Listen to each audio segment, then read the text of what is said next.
throughout school, children, or not children, but adolescents play sports. And if you ask some young people who is the greatest basketball player ever, they'll probably tell you LeBron James. But if you ask me, I'm going to say Michael Jordan. Amen. If you ask some folk, who's the greatest golfer, depending on what ethnicity group you be talking to. If you were talking to some folk with some melanin in their skin, they'd tell you Tiger Woods. Or if you talk to some folk who didn't have any melanin, they'd probably tell you Phil Mickelson, amen, or one of the other players, amen. But it all depends on who you ask. If you did a poll and asked some folk who was the greatest hockey player to ever play, it probably doesn't matter what ethnicity group or what age people you're dealing with, they're probably going to tell you Wayne Gretzky. That's undeniable. That's undeniable. If you ask some folk who was the greatest pop singer in the world, if you ask some young folk, they'll probably say, who's this young guy who was running around talking about he was the greatest? And nobody even knows who he is. Forget whatever. Come on, give me some help here. Who's this guy running around talking about he's the greatest? Yeah. Jacquees, there he is, that's the name, Jacquees. Yeah, some folk, or he's probably the only one that agrees with himself, amen. But if you talk to anybody else, he'll probably tell you Michael Jackson, amen. But all through life, we deal with competition. Competition is a good thing. It's a good thing. It brings out the best in you. It makes you go and bring things to another level. If there wasn't for competition, people wouldn't practice. Amen. Amen. People wouldn't try to do better. You have competition even to try to get in some schools. Amen. But there's some folk with some money who pay for their kids to get in school. Amen. Amen. Amen. I'm just a little poor preacher. I don't have that problem. Amen. But you deal with competition on all types of levels and all different types of spectrum. You compete not only in getting into good schools, but you compete even after you graduate to try to get a decent job. Amen. Depending on what your background is, depending on what is on your resume, depending on what type of school you went into, depending on what type of organizations you have been a part of, will dictate how high of a competitor you are. Depending on whether your application will be in the front or your application will just get thrown in the garbage can. Amen. We deal with competition in all types of spectrum and all types of levels. But there's a problem. There's a problem when competition creeps into the church. You see, competition is good in the natural realm. Competition is good in the worldly realm, but competition is critical, and it's a kryptonite, and it's a divider to the body of Christ. Come on, I don't plan to get too many amens on today, but I'm going to deal with this thing, because this is what God told me to preach. Amen. When competition enters into the church, it is a church killer. It is a church kryptonite. It kills the church. It divides the church. And everybody's worried about who's going to be great. Everybody's worried about who's going to take over when pastor leaves, or if pastor's on vacation, who's in charge, and who does this and who does that, who runs this ministry, who runs that ministry. No, that's our territory. No, this and that. No, we want more people. We want this and we want that. Competition is a church killer.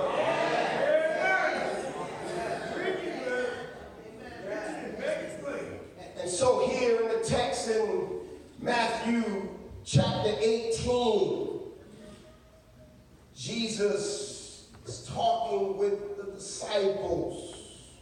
And the scripture says that in that hour the disciples came to Jesus saying, "Who is the greatest in the kingdom?"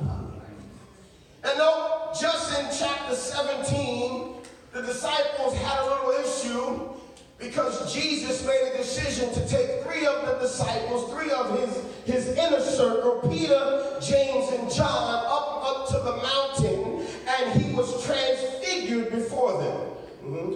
And when they came down from the mountain, a man who had took his ill son to the 9 of the other disciples who were not on the mountaintop with Jesus could not remove the demon from him.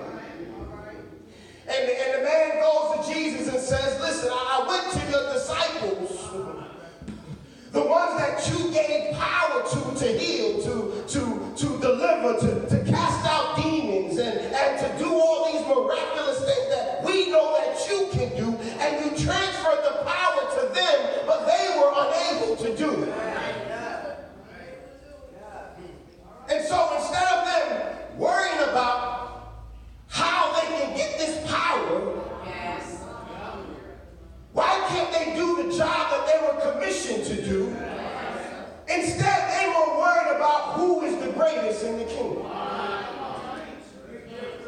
You see, sometimes in church, we worry about the wrong things. See, sometimes we worry about everything except for the things that we're commissioned, that God has given us to do, but instead we worry about everything else.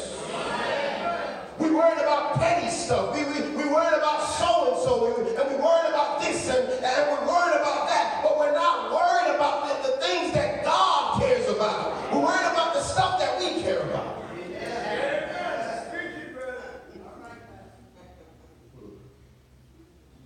So they ask, who is the greatest in the kingdom? It's interesting because Jesus didn't even answer them immediately. He could have named some names. He could have just said, you guys must be some jokers because I'm Jesus. Who in the world do you think was the greatest in the kingdom? But obviously, they didn't get it. They didn't get it. And sometimes we still don't get it. And so what Jesus does, he takes a little child and he puts them in the middle of them. In the original language, it's in the midst, but in the midst, it is right in the middle of all of them. He takes a little child and says, come here, little boy and little girl. I want you to come here. I need you to use you as an illustration. And he says, and he puts the child in the middle of them, and he says, truly I say to you, if you do not have a change of heart and become like little children, you will not go into the kingdom of heaven. It's interesting because Jesus, he basically kind of avoided their question. Not even avoided it, but he wanted them to look at it from a total different perspective. You see, because the reason why they were asking was for the wrong reasons. See, their whole motives were totally twisted. See, they were more worried about who's going to be next in charge. See, Jesus, I know you're telling us all this stuff about you going to ascend to heaven, and you came, and when you leave, you're going to give us the authority and the power, and we're going to have the Holy Ghost, and we're going to have power to do all these things. But we more worried about who's going to be in charge. Who's going to be to the left or to the right? Who's going to be the one to be able to sit up and have their chest poked out with the nice robe on and the nice collar on and look good before the people, but have no care about people? I'm not saying that was the disciples' heart. I'm just saying sometimes we worry about the wrong things. Sometimes our motives are twisted. See, we should not be worried about who's the greatest in the kingdom. We should not be worried about who's the greatest in the kingdom. We need to worry about how can I be great in the kingdom by serving? How can I be great in the kingdom by doing what God has called and commissioned me to do? So he takes this little child, and puts him in the middle. He says, if you do not have a change of heart and become like this child, like these little children, now, why would Jesus use the illustration of a child? And he says, he essentially says, your heart has to become like a child, but your mind has to be like an adult. Watch this. But oftentimes we have it reciprocated. Somebody got it. We have the heart of an adult, but the mind of a child. Yes. It's kind of quiet in here. How do I know? Because we're easily offended. We're so easily offended. With a moment somebody steps on our toe, I give up, I'm leaving this church. We totally forget about what God has called us and commissioned us to do as soon as someone doesn't speak to us. Or speaks to us in a manner in which we don't totally agree with. We're ready to totally give up and leave our blessing on the table. God says your heart has to become like a child. Share a few things with you. Why does God want your heart to become like a child? Because children are not easily offended, and children forgive easily.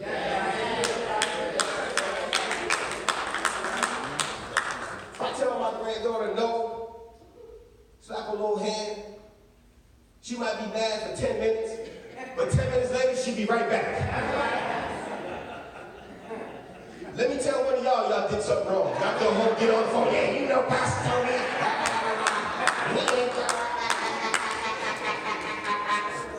Next time I see you, go give you a hug.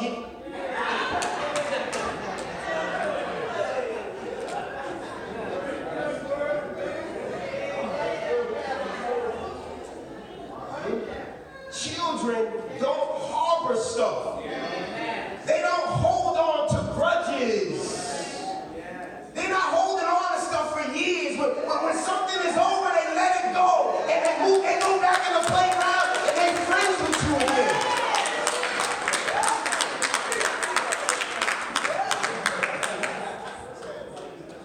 Have a heart like a child and a mind like an adult. But oftentimes we have it the other way around. We have a heart like an adult. It's change your heart. And we have these old hearts and these hearts that have been hurt so many times. They have been broken, and they have a lot of mileage on them. They've had 20 and 30 different owners. We've given our hearts to so many people, and they've been damaged and they've been destroyed, and we've never took our heart to the dealership to get an oil change. And when we do get an oil change, we put the cheap oil in there. We tell God, give me the cheap oil. I want the one that costs the least, because I don't want to have to come out of pocket and pay for the synthetic stuff. I don't want the good stuff, God, because the good stuff, if you put the good stuff in me, it's going to cost me more. But you got to understand that when God puts the good stuff in you, the good stuff lasts longer. So when you put that cheap stuff in your oil, your engine going to start knocking, and you got to change it every 3,000 miles. But when you put the good stuff, when you put the synthetic stuff, when it costs you a little more, the intervals are longer, and you going to run better.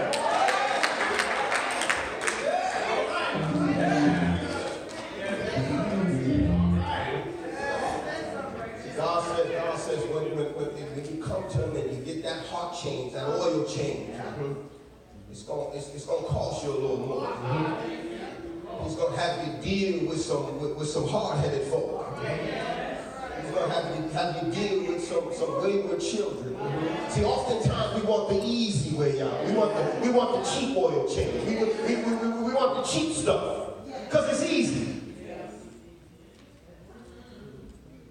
He says, you've got to become like little children, and you are not going to the kingdom of heaven.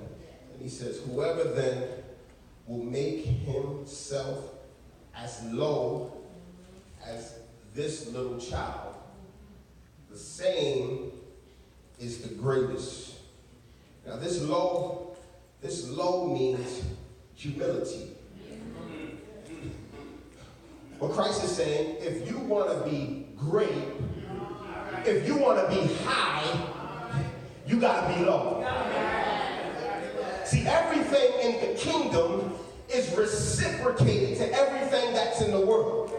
See, in the world, if you want to be high, you've got to be high. You got to smoke some reefer. You got to step on some folks. Come on, y'all know I keep it real. If you want to be high, you got to step on some folk. You got to do damage to some folk. You don't care about what you need to do in order to get where you need to be. But Christ says if you want to be high, you've got to be low. You've got to lower yourself. You've got to think of yourself lower than everybody else. I know some of y'all folks don't want to hear that. What do you mean, Pastor? I got 15 degrees. I make $150,000 a year. I got a Bentley in my driveway. I got 3-4 houses. I got another one in Costa Rica. What do you mean? There's no way I'm going low. I've worked too hard to where I've gotten. I'm not talking about all of that stuff. I'm talking about what's inside of you. I'm talking about things that money can buy. I'm talking about your integrity. I'm talking about your character. I'm talking about things that you were stripped away from everything you had. What would people say about you?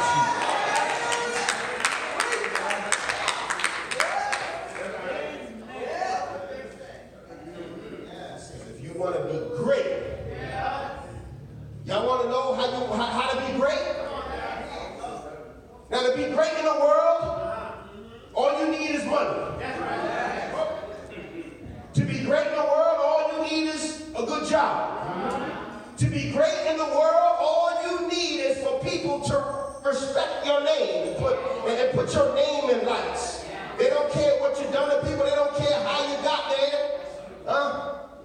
You see, the world bases you on what you're attached to and the things that you have. Because people like to be associated with popularity, with celebrity. And this is why most of our young girls, their role model is Cardi B. I have nothing personally against Cardi B, but I got some problems with some of the things that she glorifies, but that's another sermon.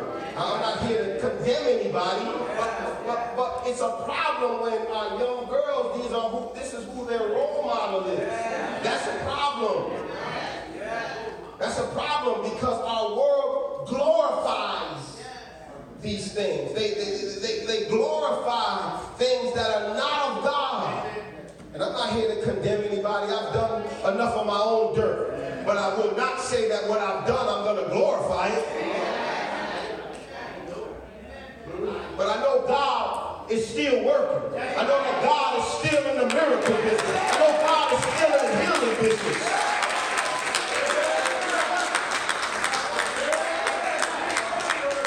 Let me tell you how God is still working. Right?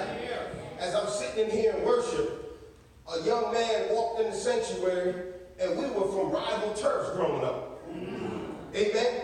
We were from rival turfs growing up. He was from Poughkeepsie, I was from Beacon. We was fighting all the time. I mean all the time. I mean guns, knives, all that. You can name it. Shootings, all that. He know. His brothers and his friends, they doing football numbers. My brothers and my friends doing football numbers. 20, 30 years. But today he walked into the service. Now if we had seen each other 10, 20 years ago, we might have been fighting. But today he walked in and said, brother, God is great. God is good. And gave me a hug. That's how I know that God is still working. God is still in the miracle business. And God can still do exceedingly and abundantly above all that you can ask or think. But all you got to do is humble yourself.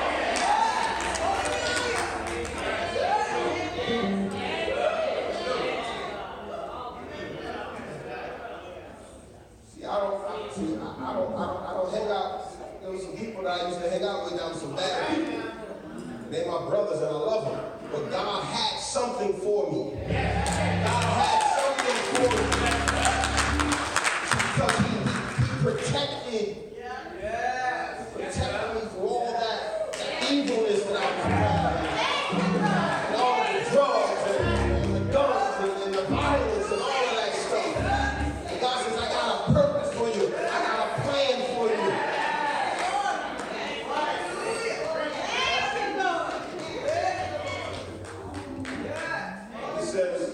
verse 5, he says, whoever gives honor to one such little child in my name gives honor to me, Minister Braxton. I realize that any time that a church is going to be successful, it has to be surrounded and it has to be youth driven. I'm going to miss some of y'all with that. I know some folk don't like that. But you have to pay attention to young people. You have to give young people talent. You have to allow young people to show their talents, their gifts, and their abilities. You have to allow young people to think that they have a role, to think they have something important, to think that they have something to give unto the church, or else the church is going to die.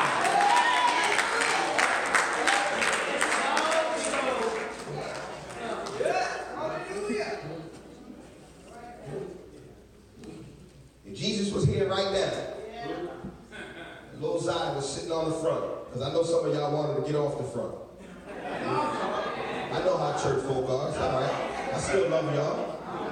But if Jesus was here right now, and some of y'all would say, no, she don't need to be sitting on the front, Jesus would say, no, have her come in. Have her come in. Have her come in. See, we cast children out, but Jesus casted them in. See, we push children out, and Jesus pulls them in. You see, because Jesus knows that the only way the church is going to have a future is if we embrace, if we love, if we nurture and love the young people.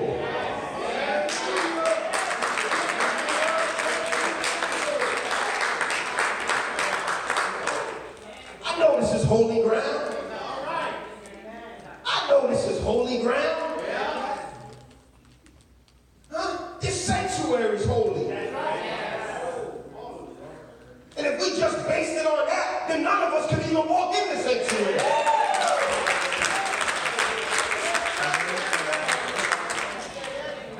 Do I need to put in my resignation letter? Because I know I resign before I get fired. Let y'all fire me. I'm going to leave before I get fired.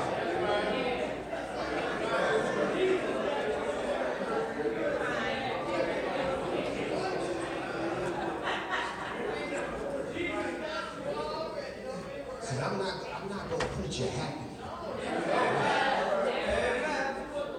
going to preach you so that something stirs up in you. Something stirs up in you that you're going to say, I need to make a change. There's something that I didn't see before that I see now, and now I get it. And though I may not want to hear it, but sometimes the word of God hurts because the Bible says that it's like a two-edged sword that it cuts in and it cuts going out.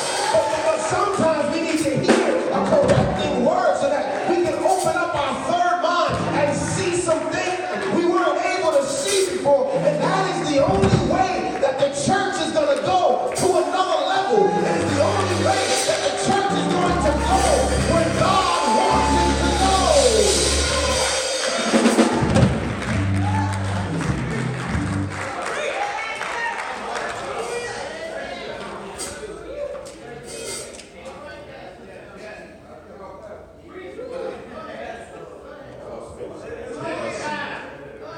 It says, whoever gives honor to one such little child in my name. All throughout this nation right now, around this time, churches are going to be given the benediction, minister. And after the benediction, everybody's going to run to the pastor. I'm preaching now. People are going to run over children and step on top of them to get to the preacher. But Jesus never said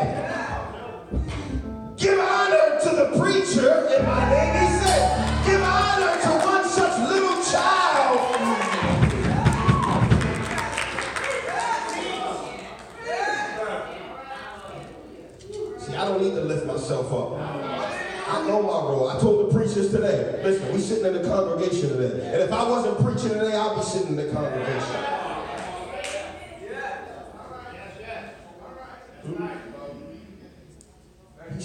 He says, give honor to the little ones. When the service is over, don't run to the pastor. Run to one of these little children. Run to one of these little children and give them a hug. Give them some encouragement, huh? Come on, y'all can clap.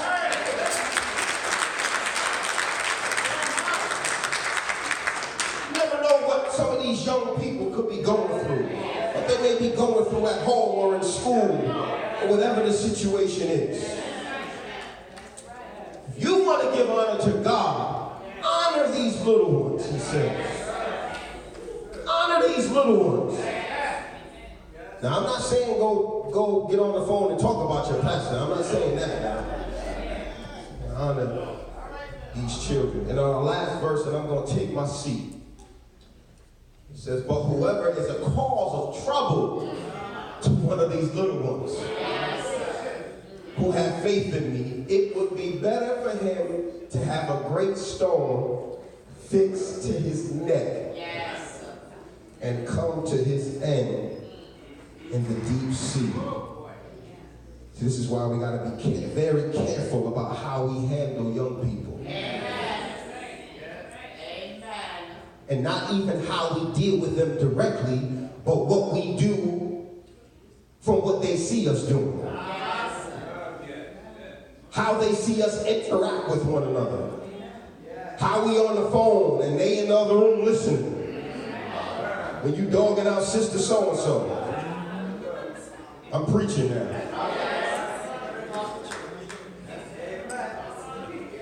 Because why would they want to be a part of something that we don't even talk about that we want to be a part of? Amen? We've got to show love. We've got to live love. We've got to have humility. We've got to have character and integrity. And we've got to show these little ones how much we love Jesus. And that we do this thing for real. That we love him with all our heart, all our soul, and all of our mind. And we need to show them that they are important. Amen. That they have something to bring to the table. That they have something to offer. Amen. This word didn't come from me. It came from God. So if you got a problem with it, you put it up with him. Amen. God bless you.